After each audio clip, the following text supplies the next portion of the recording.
कसं आहे माहिती आहे का, एखाद्या मित्रमंडळीमध्ये कुठं जर आपलं बाहेर फिरायला जायचा प्लॅन झाला तर त्याच्यामध्ये लोक असे आपले मित्र वेगवेगळी ठिकाणं सांगत असतात. कोणी म्हणतं इकडं जाऊ, कोणी म्हणतं तिकडं जाऊ, कोणी म्हणतं तिरुपतीला जाऊ. पण जास्तीत जास्त लोक म्हणतात, जास्तीत जास्त मित्र म्हणतात की आपण काय करू, गोव्याला जाऊ. आता गोव्याला जाऊ म्हटलं तर मग त्या गोव्याला जाण्यामागचा उद्देश काय असतो आणि खरंच आपण ज्या उद्देशानं गोव्यामध्ये जातो त्या सगळ्या गोष्टी गोव्यामध्ये मिळतात का? आता गोव्याबद्दल आपल्याला माहिती असायला हवी, कारण की तिथं गेल्यानंतर आपल्यासोबत काही फसवणूक झाली नाही पाहिजे. आणि ज्या पद्धतीनं आपल्यासमोर गोव्याचं चित्र रंगवलं जातं किंवा गोव्यामध्ये कशा पद्धतीनं मज्जा येते, गोव्यामध्ये काय काय मिळतं असं सांगितलं जातं, ते खरंच गोव्यामध्ये तसं असतं का आणि तिथं गेल्यानंतर खरंच तशा पद्धतीचा अनुभव येतो का?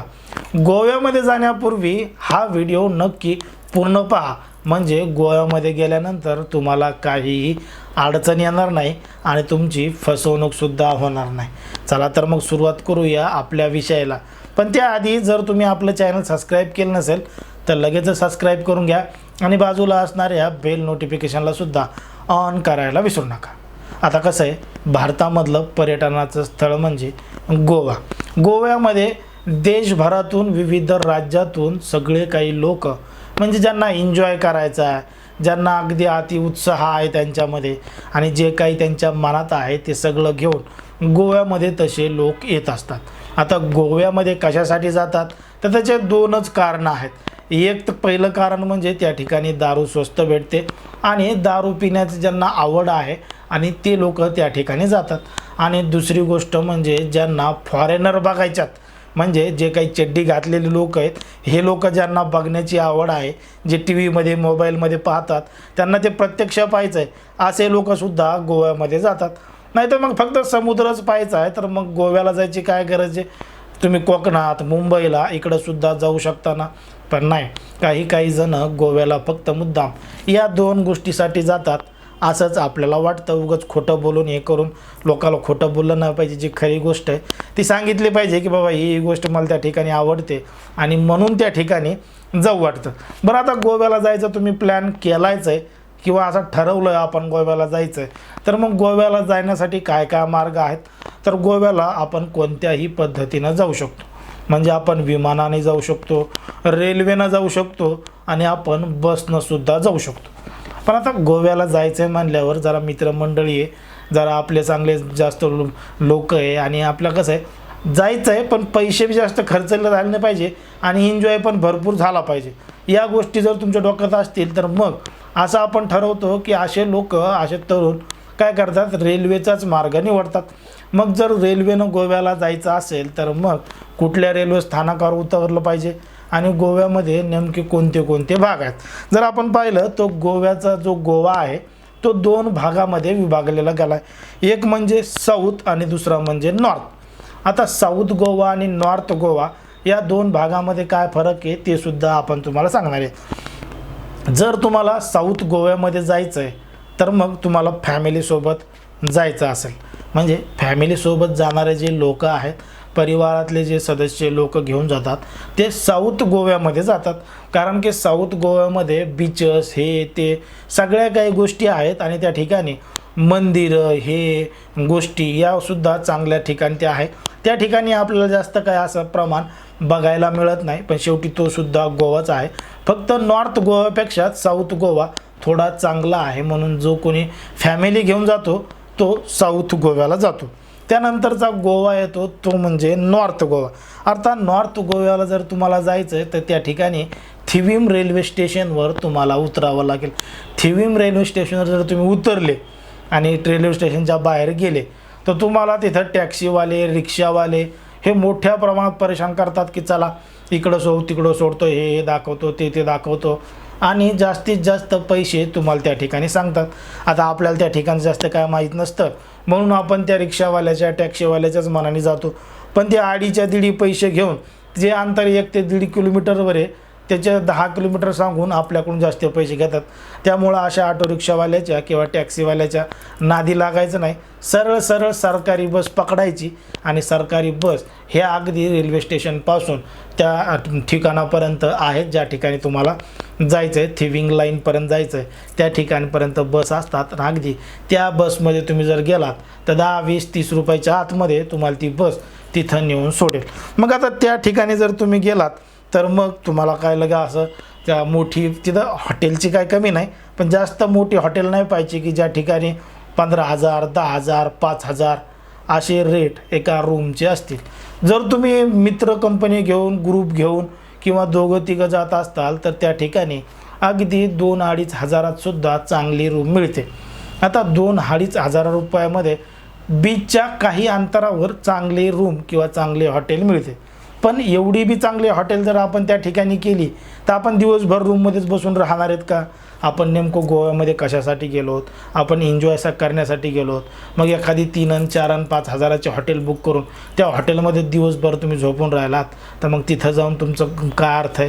त्यामुळं काय करायचं, थोडं अलीकडे यायचं आणि त्या ठिकाणी टिटवाजी एक लाईन आहे. टिटवाजी लाईन म्हणजे त्या गल्लीचं नाव आहे. त्या ठिकाणी जर तुम्ही गेलात तर त्या ठिकाणी तुम्हाला 1,000-1,500 रुपयामध्ये चांगली रूम मिळते आणि एका रूममध्ये 2-3 जण ॲडजस्ट करू शकतात. आणि एखादा जर व्यक्ती वाढला तर मग त्याचे पुन्हा 400-500 रुपये एक्स्ट्रा द्यावे लागतात. कारण की रूममध्ये तुम्हाला आवश्यक काय आहे? बेड, एक चांगली अलमारी, आंघोळीची सोय आणि बाथरूमची सोय.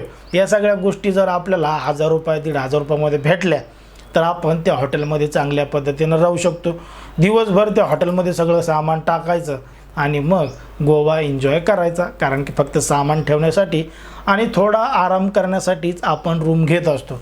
म्हणून त्या ठिकाणी 1,000 ते 1,500 रुपयाची रूम बुक करायची आणि मग त्या ठिकाणी राहायचं.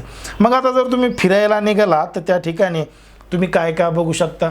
तुम्ही बागा बीच बघू शकता, कलिंगड बीच बघू शकता, जी टिटवाजी लेन आहे तीसुद्धा बघू शकता आणि आजूबाजूच्या परिसरामध्ये विविध ठिकाणं आहेत, चर्च आहेत, हे आहेत, ते सुद्धा तुम्ही बघू शकता. पण गोव्यामध्ये जाण्याचा उद्देश आपण सुरुवातीला सांगितला की काय असतो? एकतर म्हणजे दारू, बियर, वाईन, शॅम्पियन या समजा ज्या काही गोष्टी कोणाला ज्या आवडतात त्या, आणि पार्टी, पब, क्लब आणि पोरी या सगळ्या गोष्टी जर तुम्हाला एन्जॉय करायच्यात तर मग तुम्हाला वाट बघावी लागेल संध्याकाळ होण्याची. कारण की दिवसभरामध्ये गोव्यामध्ये जेवढी मज्जा येत नाही तेवढी मज्जा ही गोव्यामध्ये संध्याकाळी येते. जसं जसं सायंकाळचे 7 वाजू लागतात, अंधार पडू लागतात, तसं तसं गोव्याच्या बीचेसवर जे काही असणारे रेस्टॉरंट आहेत, हॉटेल्स आहेत, पब आहेत, बार आहेत, यामध्ये अगदी रोषणाई आपल्याला बघायला मिळते आणि मग त्या ठिकाणी पार्ट्या सुरू होतात. काही काही ठिकाणी तुम्हाला डान्स चालू असलेले दिसेल, काही काही ठिकाणी गाणे चालू असलेले दिसतील आणि काही काही ठिकाणी सगळंच चालू असलेलं तुम्हाला त्या ठिकाणी बघायला मिळेल. मग त्या ठिकाणी जर तुम्हाला जायचं आहे आणि पुन्हा त्या ठिकाणी सुद्धा पैसे वाचवायचेत तर मग एक सोपी आयडिया तुम्हाला सांगतो. बीचवर जे काही छोटे छोटे स्टॉल लागलेले असतात, अगदी असं थप्पड लावून मंडप टाकून त्या ठिकाणी बियर वाईन बीन सगळ्या काही गोष्टी गोव्याच्या कोणत्याही भागामध्ये भेटतात.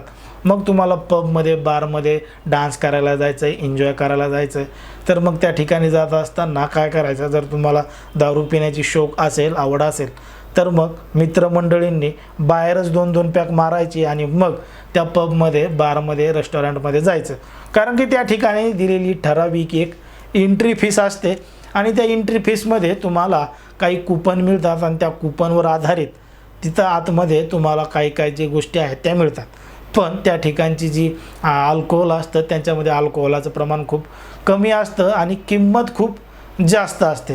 मग डान्सिंगचं वेगळं, नाच गाण्याचे वेगळे, असे वेगवेगळे चार्जेस तुम्हाला त्या ठिकाणी बघायला मिळतात.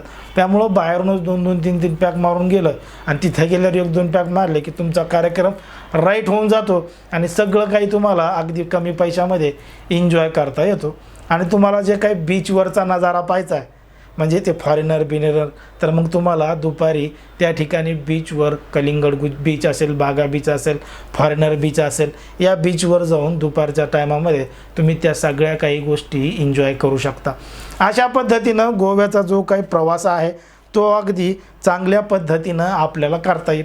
आणि जर याच्या व्यतिरिक्तसुद्धा तुम्हाला अजून गोव्यामध्ये फिरायचं असेल तर मग आपण सुरुवातीलाच सांगितलं की टॅक्सी, ऑटो रिक्षा यांच्या नादीच लागायचं नाही. जर तुम्हाला दुसऱ्या कोणत्या भागात फिरायचं आहे, तुमचा प्लॅनच तुम्ही केला आहे की 2-4 दिवस गोव्यामध्ये राहायचं आहे, वेगवेगळे बीच बघायचे आहेत, तर मग काय करायचं, सरळ सरळ तुम्ही ज्या हॉटेलमध्ये थांबलात त्याच्यापासून काही अंतरावर तिथं स्कूट्यासुद्धा भाड्यानं मिळतात. स्कूट्या भाड्यानं मिळतात आणि त्याचे 500 रुपये चार्जेस असतात दिवसाचे. त्याच्यासाठी तुम्हाला त्यांना आधार कार्ड द्यावं लागतं आणि 500 रुपये द्यावं लागतात. 500 रुपयामध्ये 2 व्यक्ती दिवसभर त्या स्कूटीवर फिरू शकतात. पण ती स्कूटी जर पेट्रोलची असेल तर पेट्रोल तुम्हाला टाकावं लागेल आणि चार्जिंगची जर असेल तर मग चार्जिंग ते करून देतात. अशा पद्धतीनं गोव्यामध्ये अगदी कमीत कमी खर्चामध्ये तुम्ही सगळं काही पाहू शकता. त्या ठिकाणी डॉल्फिन झीलसुद्धा आहे, पण ती डॉल्फिन झील पाहणारे लोक वेगळे आहेत आणि आपला प्रेक्षक वर्ग वेगळा आहे.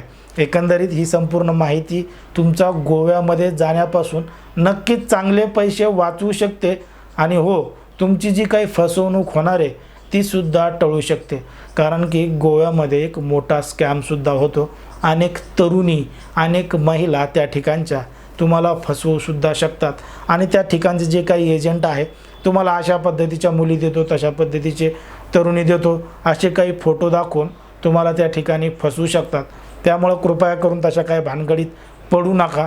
लांबून लांबून सगळं काही बघायचं आणि आपलं 2-2 पॅक मारून वापस यायचं, नुसता एन्जॉय करायचा. एकंदरीत ही माहिती तुम्हाला कशी वाटली अगदी स्पष्टपणे कमेंटमध्ये सांगा. आणि अशाच पद्धतीचे नवनवीन व्हिडिओ पाहण्यासाठी आपल्या गावरान माहितीला लगेचच सबस्क्राईब करून घ्या. धन्यवाद.